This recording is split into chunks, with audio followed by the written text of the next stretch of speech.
चला था वोट मांगे चला था, जल्दी वोट मांगे चला था, जनता से वोट लेके एकदम जनता पर चोट कर देवे के बाद एकदम कल्लू जी। हाँ प्रणाम प्रणाम प्रणाम प्रणाम। ये कल्लू जौआ आदमी कहाँ से है? जौआ आदमी कहाँ से उठल बा? जौआ आदमी तो 2 आदमी के बराबर 4 आदमी के बराबर तू 12 के जौआ कह दिन तो कमे बा। देख ली कल्लू जी भीख मांगे वाला आज वोट मांगे आइल बा। भीख मांगवाला? हाँ तब तो सर कौन सी ए बाबू देखी कल्लू जी, भीख आ वोट में ज्यादा अंतर नहीं खे बाबू। अब तू जा लेवन हम बतियाल तनी जब इतना बड़ा स्टार आइले बना तो वोट मांगले का जरूरी जब वोट जम तो हमार प्रमोशन हो जाए, हम यही में हिट बनी हो। तो जा लेवन साज के तारी पिया दे रास्ता धरा लोगन। देखी भैया, हाँ बैठ बैठ बैठ। देखी वोट में आ भीख में ज्यादा के अंतर नहीं खे, बस माइनर फराक बा। फराक बा? माइनर फराक बा माने पढ़ा लिखल माने उहे फरक बा। हाँ। माने माइनर फरक बा। कैसे? कि भीख जे बा, हाँ भीख मांगे वाला आदमी रेगुलर भीख मांगेला, हाँ। रेगुलर भीख मांगे के पड़ेला।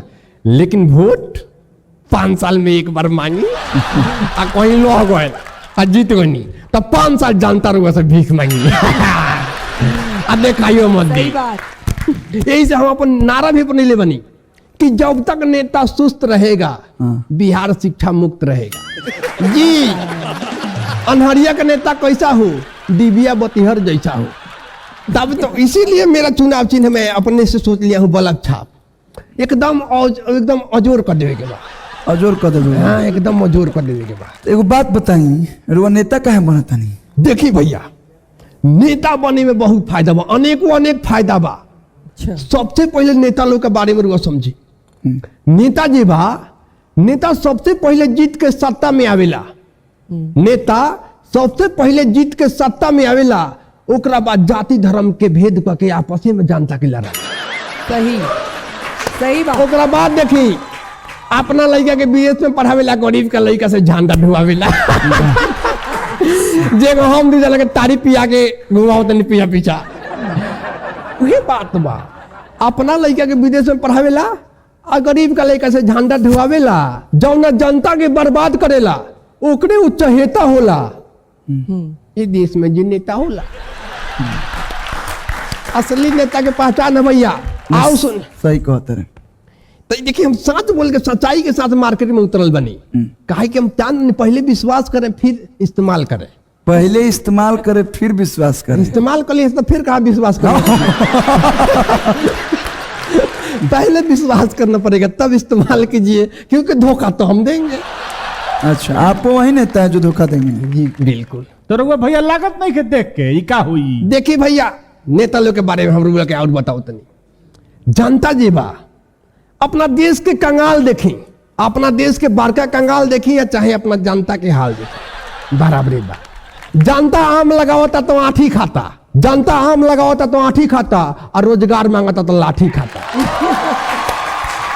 जनता आम लगावता तो आठी खाता, रोजगार मांगता तो लाठी खाता। तो अपना देश के जो नेता बन जाला वो अपना आवास में बैठ के मुर्गा मछली पाठी खाता। यही से हम पहले बने कि भैया इससे बढ़िया कोनो बिजनेस नहीं के, माने सेवा करे के हम चाहते हैं, सेवक बने के बाद पाखी जी। सही, एकदम सही। हे महाराज रउरो जीत के ये करे ना महाराज, हम घर घर ज्ञान दे, मैं सबसे पहले शिक्षा पर ध्यान दे। अब बताई ना, जब खुदे नहीं के पढ़ल तो हम शिक्षा पर ध्यान दी। सोच तो अच्छा बढ़ाऊ, लेकिन कैसे मुमकिन कैसे हो? देखिए शिक्षा बैन कर दे, शिक्षा बंदी कर दे हम। शिक्षा बंदी तो लोग पढ़े कैसे? आय दादा, अपना बिहार में देख ली, शराब बंदी भइल, घरे घरे पहुंच गए, एकदम रास्ता धल लेलक। विवेक से लोग मंगा के, जौन आदमी पहले दारू छुअत न रहो सिरहानी धके सुतता, अब देखी वही में हम सोचले बानी कि का करम कि जैसे शिक्षा बैन करे, विलेक पढ़ाई होके लगी। रउआ देख ले, विलेक से पढ़ाई हुई भैया, एकदम मास्टर सरेआम छुप के पढ़ावे लगे हैं। होम डिलीवरी शिक्षा के होम डिलीवरी कर दे। आज देखी कॉपी किताब के लोग भूजा खा जाता, लड़का के पहुंच देता रह। कोई इज्जत नहीं के पढ़ाई लिखाई, काहे कि शिक्षा फ्री बा। मुफ्त हो गई बा शिक्षा। ए महाराज तो शराब में और शिक्षा में अंतर नु बा। का अंतर बा? बहुत माइनर फर्क बा, ढेर अंतर नहीं के, बहुत माइनर फर्क बा। शराब में का बा? शराब से नशा होला। हाँ आ तू किताब ले ला, 5 मिनट पढ़ा, ज्यादा ना बाबू, बस 5 मिनट में तार बैटरी स्विच ऑफ हो जाई, डिलीट जाइबा। शराब में का बा? 2-3 पैक पहले बनावे के पड़ी, ओकरा बाद 2-3 घंटा समय ले लाऊ। किताब खोला नहीं, जहां बानी तहे बिस्तरों पर न जाए दी बाबू। तो ये चीज बा बाबू। तो जब तू खुदे पढ़ल लिखल नहीं खा तो लोग के का पढ़ल लिखल बनाइबा? गजब कहता तू बाबू, बहुत बड़ा इल्जाम ठोक दिला तू हमरा पर। विपक्ष पार्टी हमरा पर इल्जाम लेके ठोकता, तू ठोक देता रह। देखा बहुत संघर्ष कैले बानी, पूछ जाई कि जौन भगजोनी होली से रात में, दिन में हम अगरबत्ती के रोशनी में पढ़ाई करिए, रात में जौन भगजोनी होली से जैसे भूख से बढ़ी, चलिए हम भैंस पर, अपना भैंस पर एथी निबंध लिख दे। भैंस पर सब लोग मतलब गाय पर लिखेला जे गाय हमारी माता है, तू भैंस पर काहे लिखत? भैंस हमारी मौसी नहीं है, गाय हमारी माता है, भैंस हमारी मौसी है, हैं? तो हम भैंस पर लिखत रही, कॉपी ना रहे तो का करें, भैंस के ब्लैक बोर्ड मान लेते रही, ओकरा देह पर हम निबंध लिख देते रही। करियर हबो करला। तो ई हमार सोच के कमाल बा। नेताजी के सोच के लिए भाई ताली है।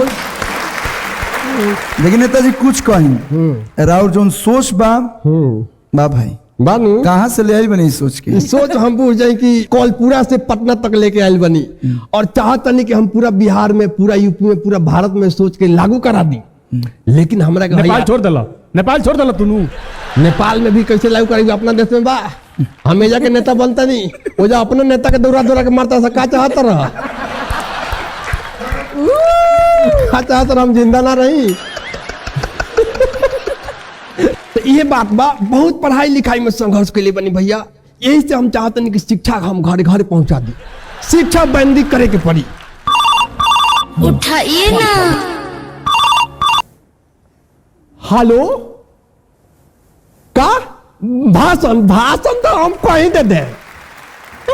प्रशासन एक मिनट भैया, तनी प्रशासन हमरा लगा था कि पीछा पड़ गई बा, कौन चोरी बच्चाकारी वाला हमार केस खुल गई हुई। यही से तो हम नेता बने के चाहते नहीं महाराज, जैसे हम जीता नहीं सारा केस खोलो।